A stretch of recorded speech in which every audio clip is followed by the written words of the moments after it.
Let's jump to the story from Fox News. SCOTUS gives partial victory to GOP trying to enforce proof of citizenship to vote in Arizona. The law group says each state should determine its own voting process. In a 5-4 ruling Thursday, SCOTUS gave a partial victory. The court was asked to allow enforcement of sections of Arizona's law requiring documented proof of citizenship to cast a ballot in the presidential election, including when voting by mail. The Republican Party of Arizona said on August 15th that it had filed an emergency application pending appeal for the U.S. Court of Appeals Ninth Circuit in support of HB 2492, a law requiring proof of citizenship to vote in the presidential elections. A federal judge had blocked the enforcement of the law, which prompted the appeal to the High Court for temporary relief. The Constitution gives states the power to set voter qualifications, and Arizona is leading the charge to ensure only citizens vote in our elections. The Arizona GOP tweeted, "This case has the potential to prevent non-citizen voting once and for all, which should have been the case all along." Now, I got a question. Why are Democrats opposed to citizens requiring proof that they're citizens? Well, I mean, really or ostensibly? You know the answers to both. Both. Well, I know, but we'll say it for the audience. Well, I mean, really, it's because they want to make sure the people are going to be voting for them. And ostensibly, what they say, because poor people don't have ID? It's something crazy like that. I think they say black people don't have ID. But not in Arizona. That's not going to be I don't think that matters. I think they just say black people anyway. But it's, But it's illegal immigration, let's just be clear. But the truth is, I don't think it's illegal immigration. I think it's also illegal people voting repeatedly. I think it's a lot of things. That's fair. Yeah, it's not only illegal. I think illegal immigration in Arizona is the issue, though, because it has such, the proximity to the border. I mean, what's interesting about this is that when you read it, it's, you go on the Secretary of State's website, and it's like, yeah, when you want to register to vote, you can bring your driver's license, or you can bring, a photocopy of your birth certificate or your tribal ID number. Anything all of these very reasonable things, tons of options. It's not like you have to have just one form of proof of citizenship. And the argument from voting rights group is, well, you're going to make it difficult for lots of people. And also, when they go to verify people's citizenship, this could threaten millions of Arizonans.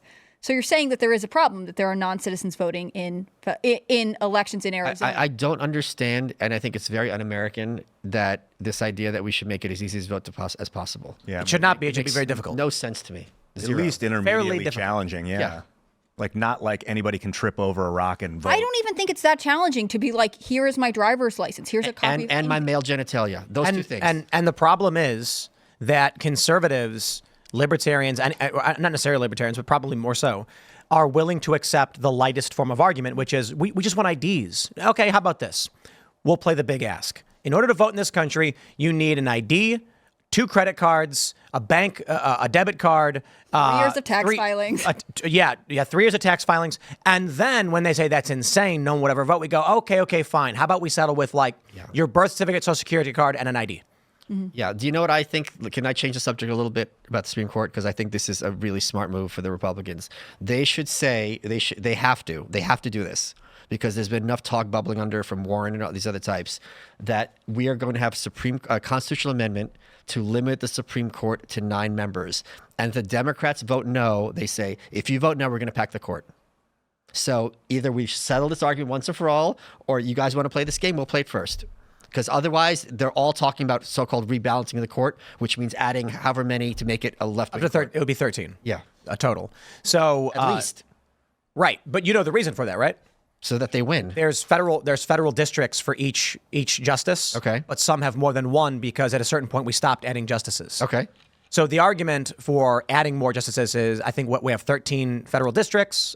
Maybe I'm wrong. Maybe that's it's 12. the ostensible argument. I guess it might be 12. I'm wholly not opposed to more judges, to be honest. I don't like the less judges. It feels like the worst. If we had one judge, that would be the worst case scenario, that one guy gets to decide everything. So at least we have a group of people, like a tribal 12 elders, Okay, I'm not going to live in the longhouse with you hippies, like this tribal. Why would? It's too late. You're right here.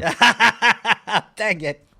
Well, but I don't know. I get nervous about a small group of people making epic decisions for 350 million people. Yeah, but always the Senate's 100. The presidency's 1. Yeah, but they're wholly ineffective. I mean, there's 450 people making decisions for the rest of us. Leaves the rest of us in the cold. I gotta tell you, it's easy. I'm sorry, interrupt. Go ahead. No, and then the businesses will bribe these people to make decisions outside. The will of Congress is basically the will of the lobbyists and the big money, and the rest of us are left wondering why are drug prices so high. But you did just bounce from Congress, or from Supreme Court having too few, and then Senate has too few, but now Congress has too many. I agree with you. It is difficult to determine what the most effective way to govern is. On the other hand, our system is developed to have checks and balances, and if all of the branches of government function the same way, we would have the same kinds of problems over and over again. Like in the New Deal, yeah. Yeah, I think the other part, I just want to jump back to this for a second. So the partial victory is that in Arizona, they are allowed to enforce their proof of citizenship requirement. But if voters register via a federal form, they don't have to provide proof of citizenship. So that means that the state has done a really good job of securing election integrity, in my opinion, for Arizona, for any position in Arizona. But on the federal level, anyone casting a presidential ballot, they don't need to verify that there is proof of citizenship. I also don't agree with the conservative argument that if the Democrats are stealing the so-called stealing the elections, they're doing it through illegal immigrants. I think it's much more they would do things like filling out forms for other people. Like how when you have a campaign contributions, like it's in my name and I just put your guy's name as if you contributed, like stuff like that. They don't need to deal into that kind of illegal area when there's enough that they can deal with in a gray area, especially in cities, to put them over the top. Here's an easy one. Somebody who lives in Arizona, in Phoenix, and then moves to Los Angeles, and a mail-in ballot arrives at their old address in their name. They vote somehow. Yes, exactly. Yes. They vote in both states. Arizona and California don't come together and say, "Can we compare notes?" Right. So you've got 50 states. If they cast ballots in the name, and you know what? Let's just say this. Let's just say there's a Democrat out there who thinks I got to do whatever it takes to stop Donald Trump. So whoops, I just forgot. I voted twice. Yeah. Now they voted twice in two different states. And if it's Illinois and it's LA or California, those states don't compare their voter rolls and see who did it. Matt Braynard did this and he found duplicates in Arizona and California. And then what happens? Nothing. But I think people also don't appreciate, and maybe COVID didn't teach them enough, that this country is a lot more loving of authoritarian than we would like to believe. Like, there are a lot of people in this country, who would want to go back to COVID era America. Like, they were happier there because they like their cage. Yes. They're Democrats. Yeah, there's a lot of them. Mm-hmm. That is pretty terrifying to think of. That, like with the Kamala Harris situation where they installed a candidate and people are like clapping like wild animals at the. But they, look, I think for those that saw the graph that I posted about the Krasensteins and didn't understand it, a few people really hit the nail on the head with what the graph meant. It is I responded to Ed and Brian, liberals, and it's a graph showing on one axis intelligence. Put it up. Oh yeah, I'll pull it up. Yeah. I love these guys, by the way. The Krasensteins? Oh yeah, we love the Krasensteins. We had a great Are they time. even shorter than me? Actually, we were all sitting down. I didn't get a good look at them. I did the debate with Alex The first Jones. thing, It was, the first graph I'll show you is just for fun. It's Kyle Kalinski's ability to recognize farms from an airplane correlated with his use of X. And the more he uses X, the higher his ability to recognize farms from an airplane. This is just a joke because Kyle Kalinski once famously posted a photo from an airplane where he was looking at a bunch of farms and he says, "Wow, I wonder why it looks like that." And everyone was like, are you joking? Those are farms. How's he expected to be a serious pundit on politics and everything? He doesn't know what farms are. Yeah, should I pull that one up? I mean, This makes me sad. Yeah. You know Kyle? It's Not like, but it's like when Sarah Silverman had those, what was it, swastikas on the floor, and they were like construction markings. Where that reporter found rubber bullets and thought they were. I don't remember what he thought they were. Okay, here you go. He says, "This is the land by Colorado-Kansas border from a plane. Pretty cool. I have no idea how or why it looks like this." Paul Joseph Watson says it's called farming. People are supposed to take him But seriously. at least he's honest. He doesn't know. This is years ago. This is a long time ago. But anyway, that was a joke. But this is what I wanted to show you. I completely forgot what we were talking about before. This is Talk about voting. So, and the Democratic Party, right, Yeah, yes. So I made this. It says Brian Krasenstein's intelligence, and on the bottom axis, it's Brian Krasenstein's honesty. And the more honest he is, the lower his IQ, and the more dishonest he is, the higher his IQ. The point being made is that he either knows that he's lying to you or he's really stupid. And a lot of people figured it out, but a lot of his fans were like, "What does it even mean? I don't even know what you're trying to say." I'm like, I also want to point something else out on the screen that you're following him, but he doesn't follow you back. Oh. Brian. he doesn't follow me back? Look on the right. Oh, you're right. He doesn't follow me. Well, you see, I'm interested in hearing all different perspectives. But it was where he was making fun of J.D. Vance. This is the point I'm making. There are people like the Krasensteins who will not tell you they do want the authoritarian COVID-style lockdown regime. If you look at Mike Bloomberg, you understand their mentality perfectly. Bloomberg said we should tax the poor because they're too stupid to make their own decisions. He said that? Yes, In those on stage. He didn't say it literally that way. He said something, I'm paraphrasing, but he did say, poor people don't know how to take care of themselves, so we should tax them so that we can spend money for them and they will be better off. Mike Bloomberg literally said this at a public event live on stage. Something that affects. Isn't that the argument behind like food stamps and Medicaid though?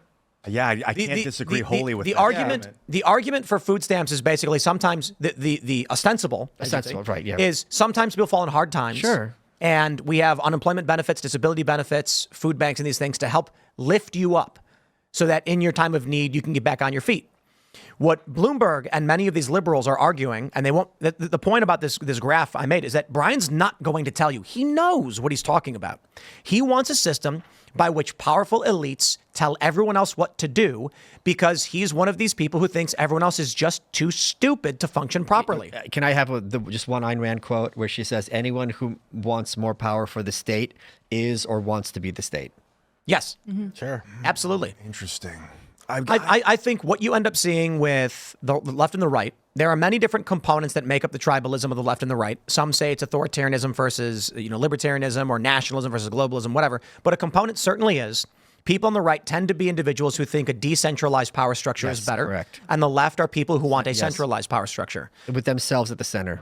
Yes. And so people like the Krasensteins, who are very well off relative to the average American, presumably based on what they earn on X and the things they've posted, though they've later said they don't make that much money, but they've got large followings. Sure. So based on that. And they do a good job for what they do. Absolutely.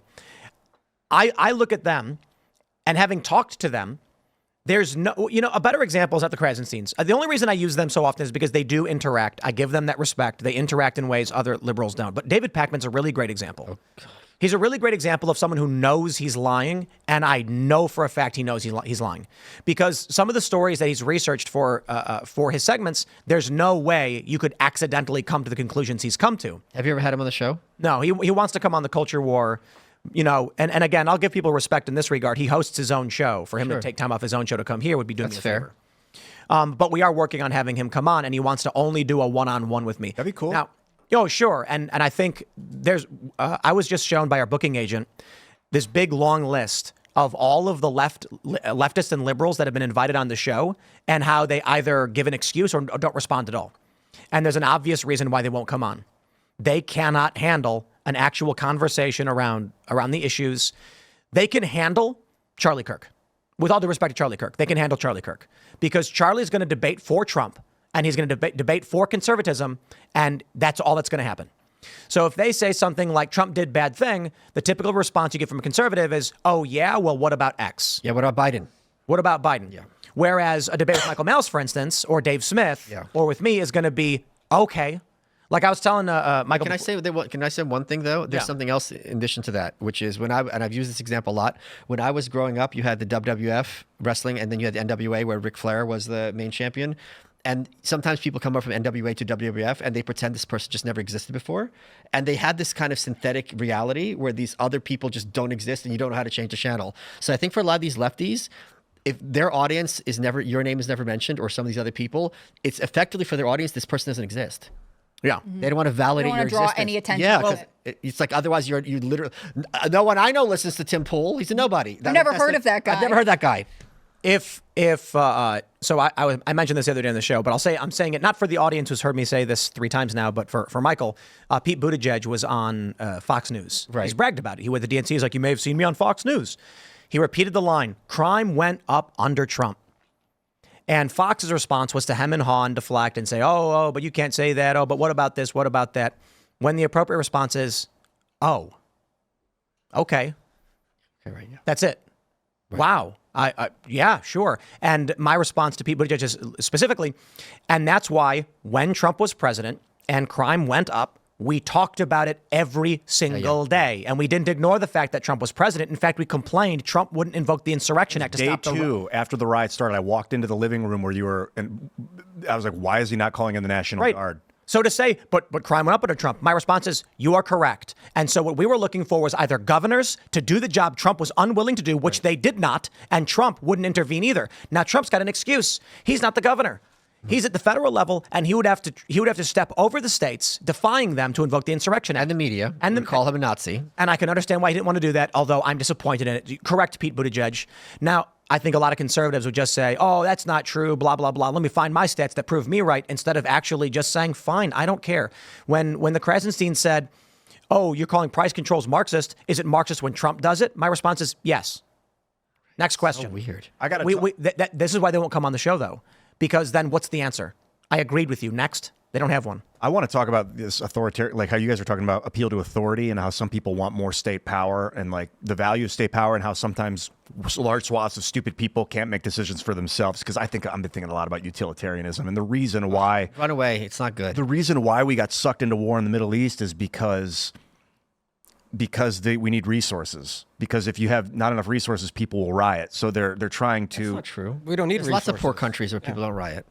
Well, the United States isn't used to being poor. So if all of a sudden we ran there out, weren't riots really. What's that? We had the Great Depression. There weren't like 2020 riots. No, they sent them off to war right away though. No, they didn't. It was 10 years. Yeah. 29 crash. We got into war, what, 38, 39? Yeah, 30. 41? I think What it was later 40, than it was that. 41, Yeah, right? 41. Yeah, Pearl Harbor's 41. Right before What are we the talking end. about? Yeah. 41. Yeah. Yeah. So, but that's one way to quell an angry populace is to send them to war to die. Sure, that's true.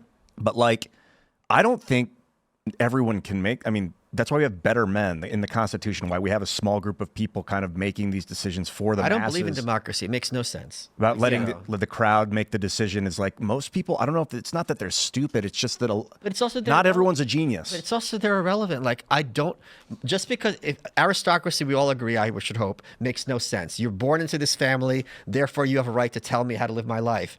That's crazy. However, if you live 500 yards away from me, then you have a right to tell me how to live my life. What? Yeah, you would think meritocracy. Sorry. What the heck are you talking about? Through like a meritocracy, you would elect the best people to run the show, so you can sit back and just enjoy. The best people aren't enjoy going to run, and the people who run the show run those Windows elections. And people win popularity contests. Go back to your high school and think who won the popularity contest, and ask yourselves: are these really the best people? They're not. And the proof is Dave Smith. He didn't run.